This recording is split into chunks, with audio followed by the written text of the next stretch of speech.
دغه هوټل کې وایي ژوندي کسان پاتې دي دغه مارکیټونو نه به خامخا کسان وړي ښه پورې غاړه مارکیټونه ټول وړي دي ښه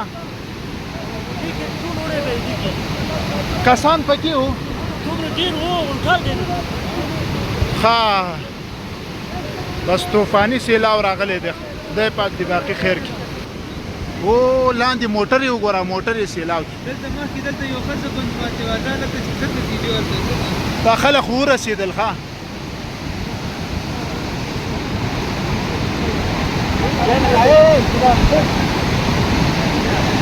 خلک ور رسېدلي دي ښه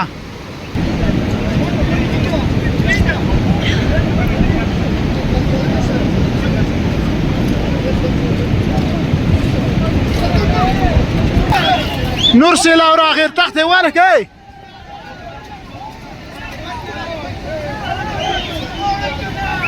دغه مخامخ تیږې چې دي دې ځای کې څومره ښایسته هوټلې مارکیټ دوکانونه وو الله تعالی دې باقي خیر راتوي کړي دا د نورستان ولایت مرکز پارون برېښنا بند دی او دې خواته نور هوټلې مارکیټونه وو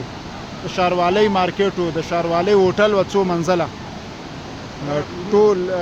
سیلاوونو ځان سره وړي دغه خوړ کې کور و دغسې 3 منزله کور و پاس ځای کې هغه هم وړی دی 2 پلونه یې وړي دي